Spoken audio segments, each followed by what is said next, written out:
Hi everyone, welcome back for the fall semester. I'm standing here at the corner of University and Stanford in an open lot, and we'll talk more about that here in a moment. But I just wanted to say it's great to have you back on campus. And it turns out that we have an exceptional number of people on our campus this fall. Enrollments are at near all-time highs. We welcome hundreds of additional students to the campus this year, and we're so thrilled to have you with us here at UND. The challenge, of course, is with all of the additional people on campus, things are going to be a little busier and a little crazier. But the good news is this: we have such an amazing team on our campus that we will make sure that the needs of all of our students, our faculty, and our staff members are taken care of. And what I ask also for is a sense of grace, that when things are a little bit busier, we might have to look to one another, to support one another, to help us through some challenging times. So by all means, work with each other, and let's keep that great positive UND attitude going throughout the fall semester. And let's welcome all these additional new students to our campus with great applause and great gusto. And I do feel a little bit like I'm on the Weather Channel with the wind blowing. My tie is going to fly up here in a minute. But today we're here to talk about one element of the growth in our campus and how we as a university are responding. And in particular, I welcome Jenny Duffy and Mark Johnson from our facilities office and from our parking office.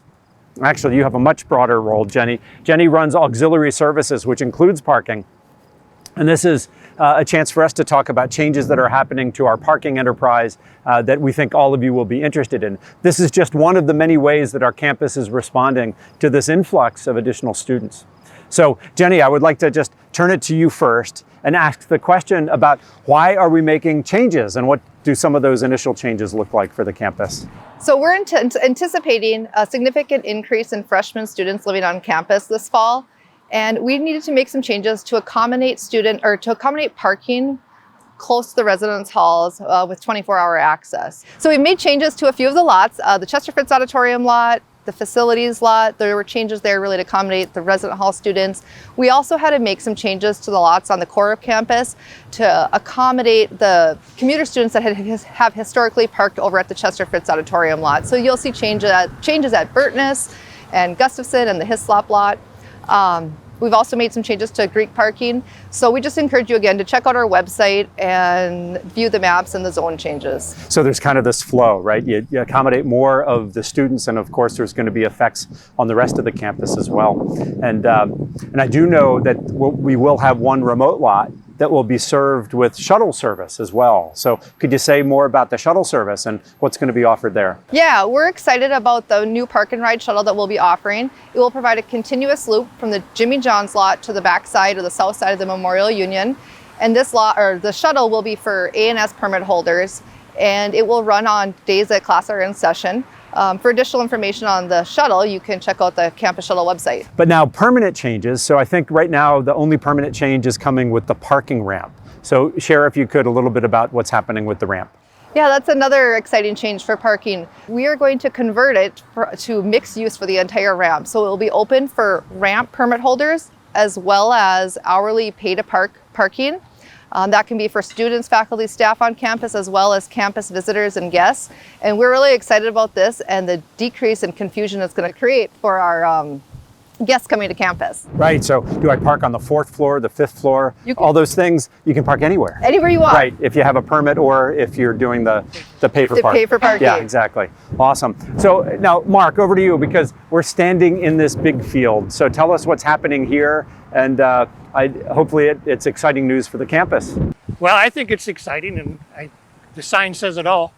But what we're doing here is this is where we're going to construct a new parking lot to accommodate our new all resident hall students that live in this area. By doing that, that will relieve some of the pressure that's being added onto the Fritz auditorium parking lot and the other lots that she mentioned that are affected. This should help considerably. This lot here will accommodate, when completed, approximately 500 cars. And right now our target construction completion is before school starts in the fall of 2025. Okay, so I know I've heard questions, and Kathy and I have talked about why not just build it now? Why the delay? Well, unfortunately, I have never found a company that can build one in 3 months. As soon as we heard that the decision had been made, we were adding this to our inventory of parking lots. We began the process. First thing we obviously did is we had to select an engineering firm to start the design. The design is ongoing. They're in that phase today. They will complete that this fall. They will bid it then early winter, which will then allow for us to start construction as soon as spring conditions allow.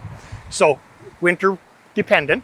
But it also allows them to start acquiring materials with long lead times over the winter, so that when, like lighting, and when the actual construction starts, they can go start to finish without delays. Gotcha. So it's not just about laying pavement, it's about doing that, but also the infrastructure that's necessary, probably the drainage, the All electrical, the lighting, things to make a safe parking lot, not just a place to park your car. It's going to be a very nice parking lot. I love it, good.